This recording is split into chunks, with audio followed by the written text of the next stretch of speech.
Hey guys, Xaryu here, and today I want to break down some Rogue Mage 2v2 fighting DK Restoration Druid. And a lot of the popular competitions right now, guys, are going to have an Unholy DK them and a Restoration Druid in them. So I really want to break down this specific comp because you guys are going to be fighting it a lot. And it's been a comp that's very difficult for us to beat, but we have been beating it a little bit. So hopping here into the game, first thing I want to do is show you guys just the spec that I've been playing while we're fighting that. And just to let you guys know, we're top, say, 20 in North America right now playing Rogue Mage 2s, and we're playing Fire Mage Sub-Rogue. Now, you can be playing Arcane, you can play, Frost is not the greatest, or you can play Fire, but this specific guide is going to be for Fire because that's what I've been playing.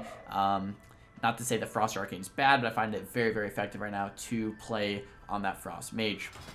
So, taking a look at talents and traits, right away I'm playing Searing Touch, and I think Searing Touch is just always going to be the play here because Searing Touch just allows you to finish people off, and in 2s that's so much more valuable than an extra RNG to a little bit more damage like Pyromaniac, and Firestarter is just not the play. And then Shimmer,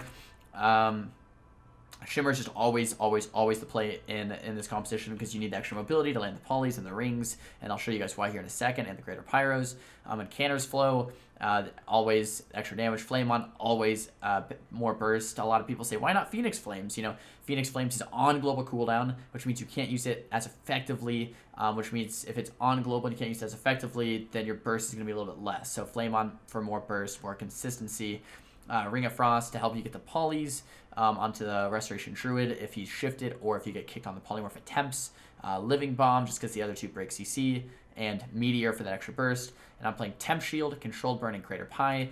Optionally, you can play Kleptomania. I prefer not to because I feel like my normal spell steals plus my Temp Shield keeps me up longer. Greater Pyro is a must because you really need to force the pressure there in the opener off the saps, like we'll talk about here in a second in the video, and Controlled Burn for the extra burst. You could also go Klepto instead of Controlled Burn, but I really like this talent setup. As far as the gear, guys, I'm still playing Wildfire even though it got nerfed. It doesn't feel great, but it doesn't feel terrible. Optionally, you can play with Blaster Master or Wildfire. I don't think Flames of Alacrity is that good in 2v2. You can play it in 3s, but not 2s. You can play with Battlefield Focus if you want. I don't think Battlefield Focus is terrible, but I like Wildfire right now. Wildfire and Blaster Master. So these are the pieces I'm going with. You can go, I think sometimes I'll play with these shoulders, but it has flames on it, so it's not super good. Sometimes I'll play with this helmet, it has flames on it, so it's not super good. And yep, that's pretty much it. And just because I know people are going to ask what add-on is that, it's Azurite Tooltip that shows the add-on for the traits in the tooltip. But anyways, let's hop into some games where we actually get to see Rogue Mage versus DK Resto Druid in action. Alright guys, so here's the first game on Dalaran Arena. We're playing some Rogue Mage, like I said, Subfire against DK Restoration Druid. This is of course Unholy. Unholy is the spec that we're going to see most often. We are playing with Gladiator's Maledict Trinket. It is so powerful. If you guys have gotten lucky enough to get this trinket, it is best in slot right now for Fire Mage. So good to pair with bursting. It's not even fair. The trinket's ridiculous. I'll show you why here in a second. But right away, we're going to invis. We're going to try our best to avoid the D&D, and we're going to try to sap the Death Knight and open on him with Greater Pyroblast. So we'll go ahead and see if we can do that. If we're doing the opener with the Greater Pyro, we're going to go ahead and cheap shot the DK's pet so that the DK pet cannot pet kick me or pet stun me. But we'll see if we can get the sap or not. We'll see what happens here in 3 seconds, 2 seconds, 1 second. Does look like we get the sap.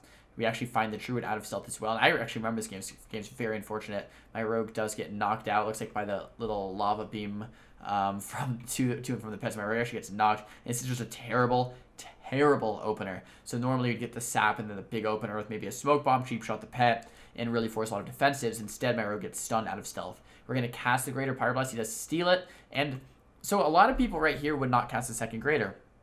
But the reason I do is because Greater does 35% of someone's life, so it sits for about 70,000 damage on a 3.5 second cast. That's a lot of DPS. How much DPS is that? That's a lot of math, too. That's very difficult to calculate. Is that 15k, 20k? A lot of DPS if you just keep casting Greaters. Now, the reason you wouldn't want to cast a Greater is if you get interrupted. But look at this. I'm 40 yards from the DK. He's not going to kick me. And I'm positioned here on purpose, playing max range from the DK out of that sap. So out of the sap, 40 yards from the DK, guys, cast the Greater. Now, if he grips you, obviously you're not going to cast the second. If he's on your Rogue, you're going to keep spamming Greaters until he grips you or until something happens, right? Until the Druid bashes you, until something happens like that, which happens a lot. But in this specific instance, they didn't do anything. I don't want to blink in yet. I don't want to pop Combust yet. I don't want to Maledict. I want to do nothing except spam Graders, because if they don't stop them, we win the game from just Greater Power damage. All right, so Greater Power hits him, it breaks the AMZ. Cast another Greater. Greater hits him again, and now we blink in to just get a little bit more Greater damage, and we get like 3 or 4 Graders off right there. Even casting a 4th, get kicked, and now is where we can start changing up the playstyle, right? Because we got the kick out of the way, we got the IBF. We're going to cast the ring.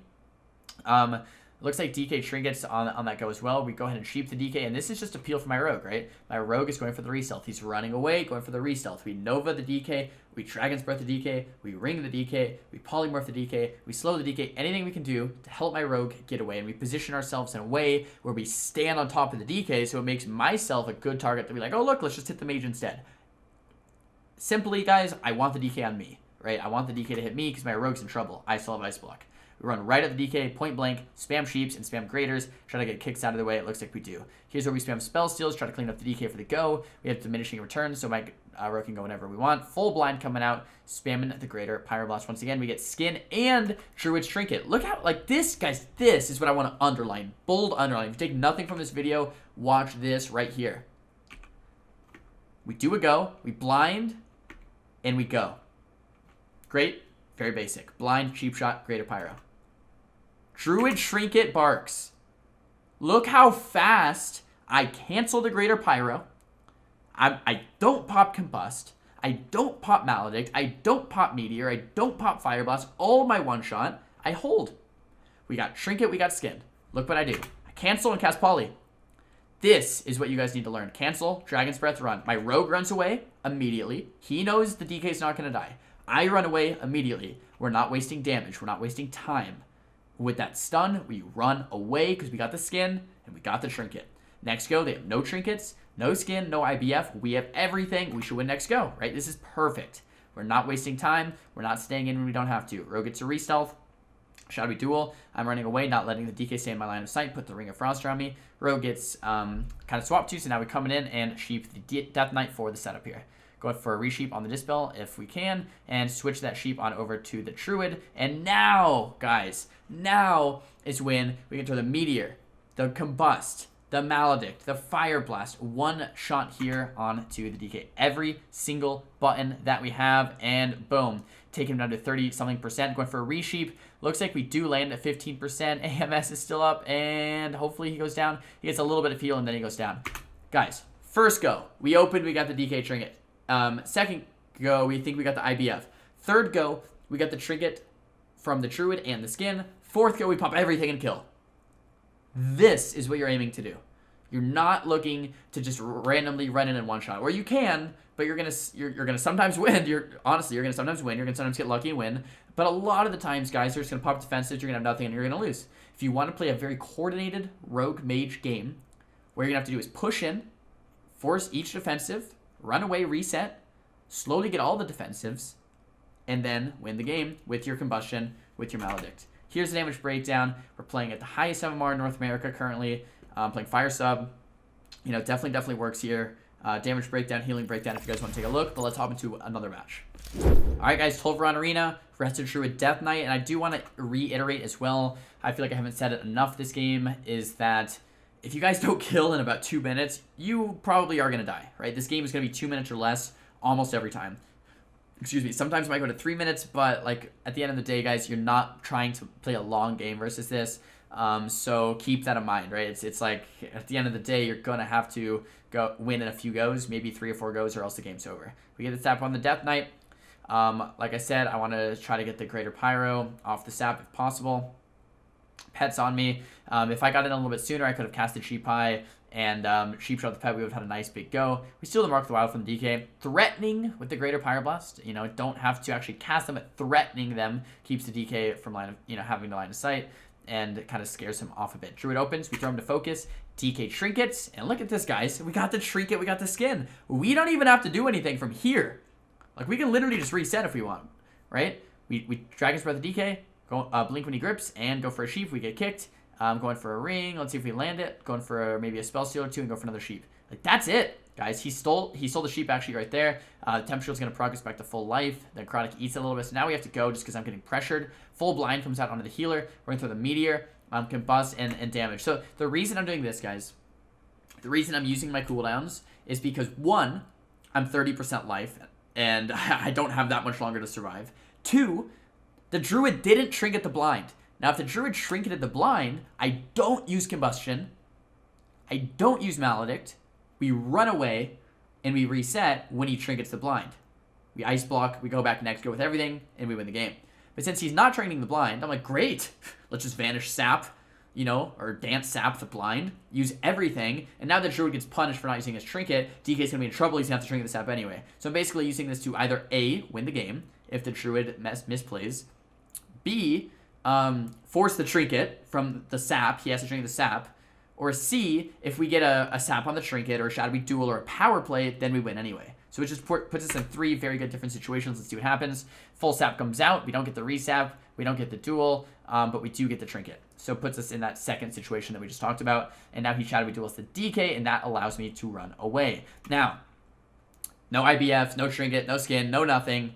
We need another go. I still have ice block, so we have time. We have like 45 seconds before I die, probably, right? So we have 45 seconds to make something happen.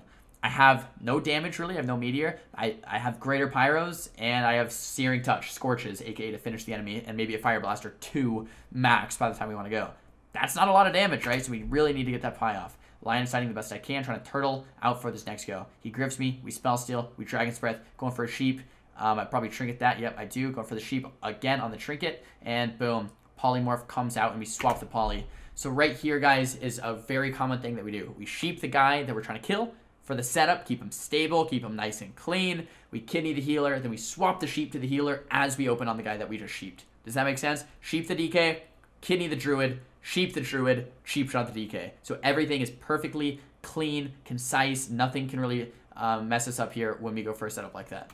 So boom, triple cheap shots. I'm casting the Greater Pyro because that's all I had really, right? Casting a Greater Pyro because the pet kicked me, but at this point I probably need to cancel this and go for a resheep. I do go for the resheep. We have triple Fire Blast, and looks like my rogue has Maledict. Triple sheep coming out on the healer into the Dragon's Breath. We have some Searing Touch, some more rogue damage to finish him off. Skin comes out. Druid's DK is so low. DK is so low. Searing Touch, and that is why Searing Touch comes in clutch. We barely kill the Death Knight there with just Searing Touch, triple Fire Blast, and some Pyros, and all of my rogue's cooldowns plus my rogue's Maledict.